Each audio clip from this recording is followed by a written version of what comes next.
அடுத்தவர்களுடைய வீட்டுல, அடுத்தவர்களுடைய குடும்பத்துல, அடுத்தவர்களுடைய வாழ்க்கையில தலையிடுகிறது சிலருக்கு ரொம்ப அல்வா சாப்பிட்ட மாதிரி ரொம்ப பிடிக்கும், ரொம்ப பிடிக்கும்.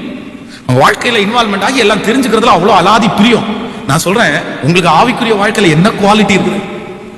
அதான் ஆண்டவரை பார்த்து ஆண்டவரத்துல சொல்றாரு, சீடன் சொல்றான், ஆண்டவரே இவனுடைய கதை உங்க மார்புல சாஞ்சிட்டு இருக்கான்ல, உங்களை ரொம்ப நேசிக்கிறான்ல, என்ன பத்தி எல்லாத்தையும் சொல்லிட்டீங்க, இவனை குறிச்சு என்ன சொல்றீங்க, இவன் கதை என்ன?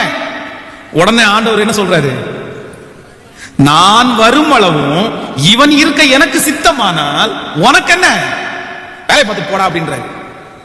உன் வேலை என்னமோ அதை பார்த்துட்டு போ, நீ எதுக்கு தெரிஞ்சுக்கணும் ஆசைப்படுற?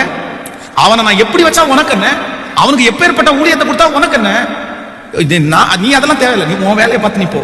அப்ப நான் என்ன நம்புறேன் அப்படின்னா, இன்னொருத்தருடைய வாழ்க்கையிலே தலையிடுகிறத கர்த்தர் பிளஸ்ஸா எடுக்கல, ஆண்டவர் வேண்டான்னு தான் சொல்றாரு. ஆண்டவருக்கு பிடிக்காது, ஆண்டவருக்கு பிடிக்காது. விபச்சாரியான ஸ்திரியை கொண்டு வந்து விடுறாங்க, அவங்க வந்து ஆண்டவருடைய பாதத்தை வந்து அப்படியே வந்து தொடச்சிட்டு இருக்காங்க. அப்போ அங்க இருக்கிற எல்லாரும் இவர் காலை துடைக்கிற யாருன்னு தெரியாதான்னு கேட்டு இருக்காங்க. ஆண்டவர் அவங்களுடைய பழைய வாழ்க்கை குறித்து நோண்டவே இல்லை, அவங்க யாரு அப்படின்னு எல்லாத்தையும் குறித்து கேட்கவே இல்லை. நீ எனக்கு செய்யலப்பா, அவங்க எனக்கு செஞ்சிருக்காங்க, நீ அமைதியா போ.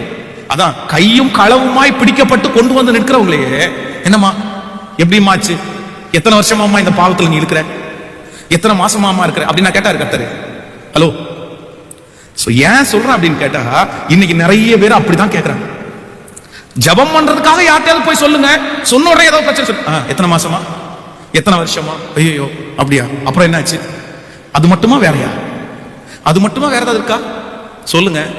இல்லவே இல்லை. ஆண்டவருடைய பிள்ளையே, ஒரு நாளும் ஆண்டவருடைய பிள்ளைக்கு இன்னொருத்தருடைய வாழ்க்கையிலே நம்ம கண்ணில் உத்தரவு இருக்குது, நமக்கு செய்ய வேண்டியது இருக்குது, நம்மைத்தான் பார்க்க வேண்டுமே தவிர இன்னொருத்தருடைய வாழ்க்கைக்குள்ள நம்ம ஒரு காலத்துல என்றாகி நமக்கு எந்த பிரயோஜனமுமே இல்லை. கையை உயர்த்தி ஒரு ஹல்லேலூயா சொல்லுங்க.